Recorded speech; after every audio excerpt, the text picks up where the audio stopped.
Ngayong araw ay rest day ko pala, so wala akong trabaho. Kaya naisipan ko na din mga na i-check yung mga kailangan kong dalhin or gagamitin pauwi ng Pilipinas. Then nakita ko 'to, bale ito yung pa-free na nakuha ko dati sa Temu. Super haba niya, as in super haba niya talaga. Jogger po yan. At ito naman, binigay ito ng alaga ako sa akin. Ang ganda ng tela na yan. Tapos ang ganda pa ng kanyang kulay, kaso maluwag talaga siya sa akin. At hindi naman ako nagsusuot ng ganyang klaseng pants. Hilig ako magsuot ng mga shorts or pedal ba kung tawagin. Yung short na below the knee lang, pero gusto ko is denim or mga maong ba. Puti na kasi may pagkamaong yan siya dahil. Sabi ko try kong gawin to kasi ang ganda ng kanyang tela. Pero itong maluwag na to mga gagawan ko na lang ng paraan. So hindi naman siya pwedeng malagyan ng belt dyan kasi wala siyang paglagyan. Kaya it's time na tatahiin natin to. So ang sukatan ko pala yan sa jogger na yan is yung jogger ko na ito na kasya din sa akin. Bali pinahiga ko lang yung jogger na yan mga mi, and then pinatong ko lang yung jogger na kasya sa akin. Para hindi na ako magsukat-sukat mga mi. Yan na lang oy. Before nyo ipatong yan, dapat is pantay po yan siya. And then kumuha na ako dito ng gunting. Hindi na ako nagsulat-sulat din o nagmarker mga mi. Direct ko nang ginunting yan. After ko ang nagunting yan mga mi, ay ayan siya o yan. Ganyan na yun siya kaiksi. Yung sobra na ganyan mga mi ay itatapon ko na yan. Hindi ko na yan siya gagamitin. And then next naman itong ating white na ito. Bali nag-measure na ako dyan mga mi kung ano kahaba yung gusto ko, kung hanggang saan lang ba. Gusto ko kasi is below the knee lang siya. Pero dyan kailangan ko talagang gumamit ng marker dyan kasi syempre baka hindi magpantay ba. Ang pangit naman tingnan. Buti na lang may nahanap ako ditong lapis. Kaya yan na lang yung gamitin kong marker.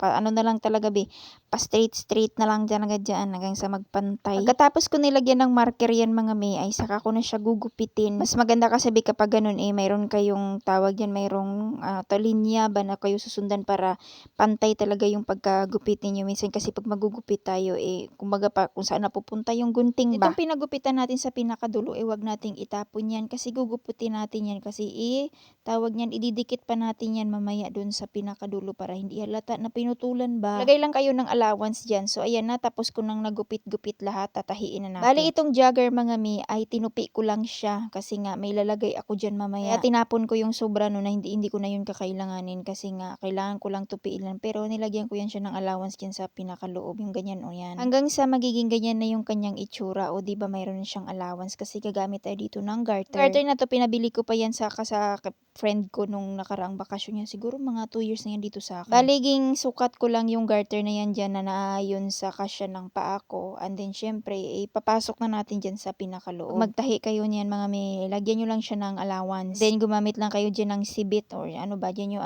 para yan lang ipapasok nyo dyan sa may loob para mapasok yung garter ninyo. Pero syempre dahan-dahan naman at baka mamaya pati yung nasa dulo ng garter ay maipasok mahirapan ka niyan. Pagkatapos yung garter mga mi ay ayan, itupong nyo lang yan siya. Tapos tatahiin nyo lang yan. So mabilisan talaga pag maglagay ka ng garter. Mabilis lang. Ko hindi ko pala nalock yung pinakadulo ng ng sinulid ko kaya. As in mga mi, mabilis lang talaga yan. Bali pa flat pala yung pagdikit ko ng garter dyan para hindi po siya bumukol. At ito na yung kanyang nagiging resulta. So bari inatin nyo lang i-arrange. So ganyan na yung kanyang itsura, di ba may garter na. Ganon din yung gawin nyo dito sa may kabila. Ganon din kasi tingnan ba yung jogger na may garter. Natapos ko na yung jogger ko na mga mi at dito na naman tayo dito sa pedal na ito. So mabilis lang to mga mi. Kung alam mo, pero kung hindi mo alam ay talagang may hirapan ka. Same pa din mga mi, idikit lang natin yung tawag niyan, yung pinaggupitan natin sa pinakadulo. Isilbing ikabit din natin yan dyan. And then syempre tatahiin din natin. Kasi mas usual pa rin dun sa ginawa nung una na ginawa ko dun para hindi siya halata yung tinahian. Isa naman binabibili pa ako mga mi, ang mahal kaya ng mga dito na dining. Minsan tag 60, tag 50, mahigit 500 or 600 pesos na yan sa atin. Para makatipid naman ako mga mi, pwede ko namang gamitin yan. Adi, why not? Kung sa tingin nyo mga mi, hindi ko kayang suotin yan, ay naku, nagkakamali kayo. Kaya kung suotin yan mga mi, kahit international flight pa. Galing ako dito, pauwi ako ng Pilipinas. Ang mahalaga lang naman dyan is komportable ka or may confident ka na magsuot. Siyempre, hindi ka nakahubad, oy. Huwag kang matakot na husgahan ka ng ibang tao. Kasi kahit maganda o pangit yung kasuotan mo, may masasabi at may masasabi pa din yan sila. Ganyan na yung kanyang nagiging resulta mga mi, o di ba may garter. So pwede nyo naman yung ipataas kunti yung garter, tapos iganyan yung pa-design ng jogger ninyo, o di ba hindi talaga yan siya mahalata mi. Depende na lang din yan sa'yo kung paano mo yan dalhin. Komportable ka sa mga sinusuot suot mo ay maganda talaga tingnan yan sa'yo. Huwag kang mag-worry sa sasabihin ng iba na, ay bakit ganyan yung damit niya? Ang mahalaga mga mi nakatipid ka. At yan na yung nagiging resulta dun sa may ginawa kong pedal or ginawa kong short na ano, 'di ba?